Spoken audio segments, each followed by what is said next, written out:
Throughout history, nearly every culture has imagined a world beyond death, a mysterious realm where souls journey after life ends.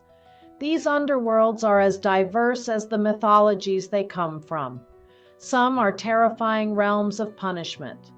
Others are serene lands of ancestors. This series will explore 15 mythologies and their unique visions of the afterlife. Where do souls go when the breath of life leaves the body? In the mythologies of the West, the answer lies in dark caverns, misty fields, and icy realms.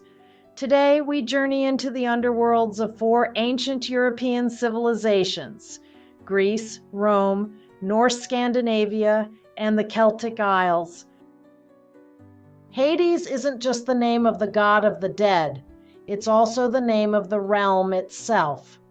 Far from the fiery place of torment many modern minds imagine, Hades was a cold, shadowy realm beneath the earth, where nearly all souls went after death. The Greeks believed the soul, or psyche, left the body and traveled to the river Styx. There, the ferryman Charon would carry them across, but only if they had a coin placed in their mouth upon burial. Inside the realm, the soul faced 3 potential destinations: Elysium, Elysian Fields, a paradise for heroes and the virtuous; Asphodel Meadows, a liminal, forgetful realm for ordinary souls; Tartarus, the lowest, darkest pit reserved for the worst sinners and the defeated titans. Guarding the gates was Cerberus, the 3-headed hound of Hades who let no soul escape. Less known is the concept of Lethe, one of 5 underworld rivers. Souls drank from Lethe to forget their past lives, particularly before reincarnation, a belief tied to Orphic mystery cults. Hades was ruled not by cruelty, but by order. The god Hades, alongside his queen, Persephone, maintained balance, ensuring the natural cycle of life and death. To the Norse, not all honored the dead with songs of battle. Those who didn't die gloriously in combat didn't go to Odin's Valhalla or Freya's Folkvanger, they went to Hel. Located beneath the great roots of Yggdrasil, Hel was an icy, foggy realm of the dead. Its ruler, also named Helor, was the daughter of Loki. Half beautiful and half corpse, Hel presided over souls with quiet authority. The dead arrived by crossing the Jul Bridge, guarded by the giantess Modgudu. Once inside, souls entered a cold, damp existence, not punished, but not celebrated either. One lesser-known aspect is Nastrun, Corpse Shore, where murderers and oath-breakers were said to dwell. It was a hall filled with poison dripping from the ceiling, and a serpent gnawed on the souls within. Hell also plays a key role in Ragnarok, the Norse apocalypse. When the final battle comes, it is said that Hell's army of the dead will rise. The Roman underworld closely mirrored the Greek, but with a stronger emphasis on moral judgment and public ritual. While they adopted many Greek ideas, the Romans had distinct additions. At the center of their belief was the journey through Mundus, a sacred pit believed to connect to the underworld. The dead were judged by Minos, Iacchus, and Rhadamanthus, just as in Greece. However, the Romans emphasized the role of manes, spirits of the dead who were venerated through household rituals. They also feared lemures, restless spirits who returned to haunt the living, especially if not properly honored with burial rites or libations.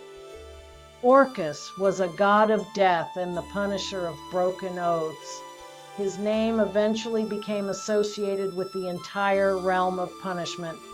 Interestingly, his identity blended with Dispater, and even Pluto, showing the complex fusion of beliefs over time. The fields of punishment and fields of asphodel awaited many souls, while the fields of Elysium remained an ideal for the few. The Sibylline texts also hint at an enigmatic underworld gate in Lake Avernus, believed to be a real-world portal to the dead. The Celts had multiple visions of the afterlife, less of a singular underworld and more of a spiritual otherworld. In Welsh mythology, the underworld was Annwn, a paradise-like realm ruled by Aran or Gwyn ap Nudd. Described in the Mabinogion, Anduin was a land of eternal youth, beauty, and feasting, but it was also guarded by fierce hounds and entered only by the worthy or chosen. Irish mythology offers Tech Duinn, the House of Dawn, a god of the dead. Located on a rocky island off Ireland's coast, it was the place where all souls gathered before journeying on. Some believe this was the literal gateway to the otherworld. Rather than punishment, the Celtic underworld focused on transformation and rebirth. Druids believed in reincarnation, and many tombs and mounds, like New Grange, were aligned with astronomical events, suggesting a deep spiritual connection between life, death, and the cosmos. One lesser-known belief was the otherworld mist, a veil between realms that lifted during liminal times, like Samhain, allowing spirits to cross over. Across these Western mythologies, the underworld is not a single place of fire and torment, but a realm of shadows, memories, judgment, and mystery. Souls cross rivers, pass through veils, and face trials, all reflecting the values of the cultures that imagined them. But this is just the beginning. What about the East, where karma, cycles of rebirth, and divine judgment create entirely different visions of the afterlife? In part 2, we'll explore the afterlife realms of Hindu, Buddhist, Chinese, and Japanese mythology, where gods like Yama and Izanami govern the fate of souls in ways the West never dreamed. Subscribe so you don't miss the journey into part 2, the afterlife in the East. Which of these underworlds would you fear or find fascinating? Share your thoughts below and let us know which path you take in the afterlife.